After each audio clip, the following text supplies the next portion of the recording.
Million subscribers ప్రతిరోజు కోటిన్నరకి పైగా views తో ప్రపంచవ్యాప్తంగా ఉన్న తెలుగు వారందరికీ చేరువైన మా ఆదాన్ ద్వారా మీ బిజినెస్ ను యాడ్స్ రూపంలో ప్రమోట్ చేసుకోండి. For more details contact this number.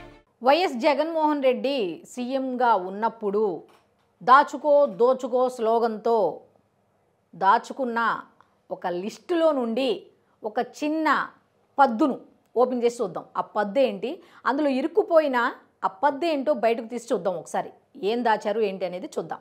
ఏ సీఎంకైనా ప్రత్యేక పరిస్థితులు కలిగినప్పుడు ఆయా పర్యటనల్లో హెలికాప్టర్ పర్యటన అనేది సర్వసాధారణం. పరిస్థితులను బట్టి కొన్ని సందర్భాల్లో హెలికాప్టర్లతో పాటు విమానాలను కూడా వాడుతూ ఉంటారు. అయితే హెలికాప్టర్లను వాడాలి అంటే ప్రత్యేకమైన పరిస్థితులు ఉండాలి. విమానాలకు అనుకోండి ప్రత్యేకమైన పరిస్థితులు ఏమీ అవసరం లేదు ప్రత్యేక విమానాలకి. అదే హెలికాప్టర్లు అనుకోండి ప్రత్యేకమైన హెలికాప్టర్లకి ప్రత్యేకమైన ఏర్పాట్లు అనేది తప్పకుండా ఉండాలి. అసలు మామూలుగా అయితే ఏ హెలికాప్టర్ ప్యాడ్కైనా 9 లక్షల్లో మొత్తం సెట్ చేసుకోవచ్చంట. అది కూడా ఎలాగా, తాత్కాలికం కాదు, పర్మనెంట్గానే ఒక హెలీప్యాడ్ని 9 లక్షల రూపాయలతో ఏర్పాటు చేయొచ్చంట. అయితే మన జగన్మోహన్ రెడ్డి హెలీప్యాడ్ని ఎంతతో ఏర్పాటు చేశారు తెలుసా? 8,60,00,000 రూపాయలతో. అంటే ఏంటి, దాదాపు 9 కోట్ల రూపాయలతో. 9 లక్షలు ఎక్కడా, 9 కోట్ల రూపాయలు ఎక్కడ అంటే కొడాలి నాని ఒక డైలాగ్ చెప్తారు. ఆ డైలాగ్ నేను చెప్తే బాగోదు, మీకు మీరే ఊహించుకోండి. ఎవడ సొమ్ము అని చెప్పి 9 లక్షలు ఎక్కడ, 9 కోట్లు ఎక్కడ, ఎవడ సొమ్ము ఎక్కడి నుంచి వాడాడు? కొన్ని కోట్లకు అధిపతి, సొంత సొమ్ము ఉందిగా, ఆ సొమ్ముతో వాడుకోవచ్చుగా. ఈ 9 కోట్లు కూడా ఎక్కడ తీశాడు తెలుసా? ప్రజాధనం నుంచే తీసి వాడారంట. ప్రజాధనం నుంచి, ప్రభుత్వ ఖజానా అంటే ఎవరిది?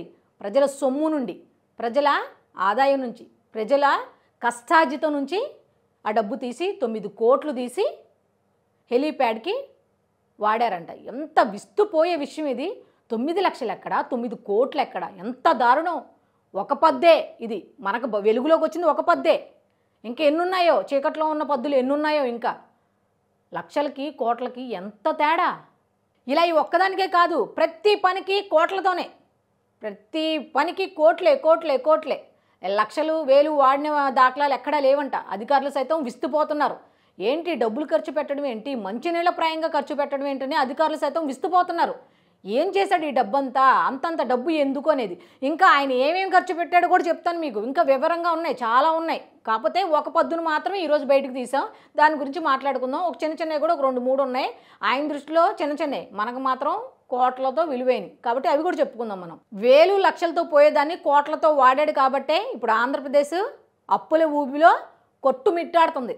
ఆ ఆంధ్రప్రదేశ్ని అప్పుల బారి నుంచి ఎలా బయటకు తీసుకురావాలని వాళ్ళు తలా మునకలే కొట్టుకుంటున్నారు. వాళ్ళు ఎలా తీసుకురావాలి, ఇంత డబ్బు ఏమైపోయింది, ఆంధ్రప్రదేశ్ అప్పుల్లో ఉంటే ఎలా అభివృద్ధి సాధ్యం, ఎలా సంక్షేమ పథకాలు ఇవ్వగలం అంటూ వాళ్ళ ఆలోచనలు, వాళ్ళు పెట్టుబడులు వస్తే, ఏదైనా ఇన్కమ్ వస్తే చక్కగా ఉచితాలు ఇవ్వచ్చు ప్రజలకి అనేది వాళ్ళ ఆలోచన. ఈయన ఏం చేశారు, ఇంకా ఉన్నాయి చెప్తాను ఆగండి. ఎంత విచిత్రం అంటే, ఆయన సీఎంగా ఉన్న టైంలో తాడేపల్లిలోని క్యాంపు కార్యాలయంలో పెన్నులు పేపర్లు కూడా కోట్లంట, 10 కోట్లంట పెన్నులు పేపర్లకి. ఇది ఒకటే కాదు, ఒకవేళ ఆ కార్యాలయానికి ఎవరైనా వచ్చారనుకోండి, టీలును ఎగ్గు పఫ్ఫులు అంట, టీ ఇచ్చేవాళ్ళని చూసాం, ఎగ్గు పఫ్ఫులు అంట. ఎంత లెవెల్లో ఉందో ఒకసారి ఆలోచించుకోండి. వాళ్ళ మెయింటెనెన్స్ ఏ లెవెల్లో ఉంది ఆ టైంలో అనేది ఒకసారి ఆలోచించుకోండి మీరు కూడా. మీకు విషయం చెప్పనా, ఈ ఎగ్గు పఫ్ఫులకి టీలకంట 3,50,00,000 అంట. మరి తినటానికి పెట్టారో బయట అమ్మడానికి పెట్టారో కానీ 3,50,00,000 ఉట్టి టీ కాఫీలకంట. అసలు ఏమన్నా అర్థం ఉందా? కార్యాలయానికి ఎవరు వస్తారు? పార్టీ నేతలు వస్తారు. నీ పార్టీ నేతలు వస్తారు. నీ సొంత డబ్బు తీసుకో, నీ సొంత డబ్బు ఖర్చు పెట్టుకో. ప్రజాధనాన్ని ఎలా వాడతావు? అయితే రాజకీయ విశ్లేషకులు అందరూ ఒకటే చెప్తున్నారు, ఇవన్నీ చూసి విస్తుపోతున్నారు. అసలు ఏంటి ఇంత ధనమా, లక్షలు ఎక్కడ, వేలు ఎక్కడ, కోట్లు ఎక్కడ? ఈ నోటి మాటకే కోట్లను పలకడానికి తడబడాల్సి వస్తుంది.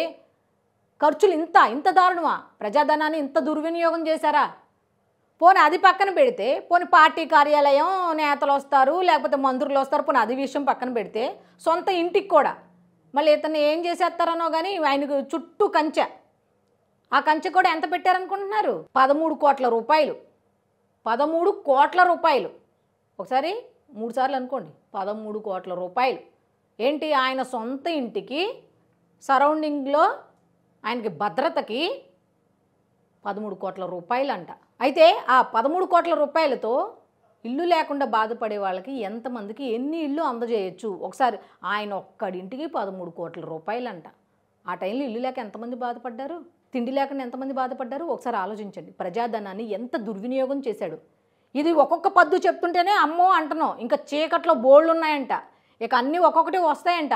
అన్నయ్యే అంత లిస్ట్ ఉంటే అన్న కింద ఉన్నోళ్ళ లిస్ట్ ఎంత? తొవ్వే కొద్దీ వస్తానే ఉన్నాయి. ఇక ముందు ముందు ఎన్ని బయటపడతాయో ఏంటో తలుచుకుంటేనే భయమేస్తుంది అని అంటున్నారు. ఎవరు? రాజకీయ విశ్లేషకులు, ఈ పద్దులు చూస్తున్న అధికారులు. తెల్లారితే ఏమొచ్చిద్దా, తెల్లారితే జగన్ చేసిన మోసం ఏమి వస్తుందా, లేకపోతే జగన్ కింద పనిచేసిన వాళ్ళ మోసం ఏమి వస్తుందా అని ఎదురు చూస్తున్నారు చాలామంది. ఇంకా ఎన్ని కోట్ల రూపాయలు అప్పులు చేశారు, ఎన్ని కోట్లు నాశనం చేశారు, ప్రజాధనాన్ని ఎంత దుర్వినియోగం చేశారు, ఇంకా ఏంటి తెలుసుకుందాం, ముందు ముందు ఇంకా తెలుసుకుందాం అని జనం కూడా ఎదురు చూస్తున్నారు. బాబోయ్ ఎంత మోసం ఉందా అని చెప్పి వాళ్ళు అనుకుంటున్నారు. ఇక ముందు ఈ జగన్మోహన్ రెడ్డి చేసిన ఈ లీలలు, ఈ మోసాలు ఇక ఏం పిలవాలో తెలియదు కానీ ఎన్ని బయటకు వస్తాయా అని ఆశ్చర్యంతో ఎదురు చూస్తున్నారు. ఎన్ని వినాల్సి వస్తుందా అని.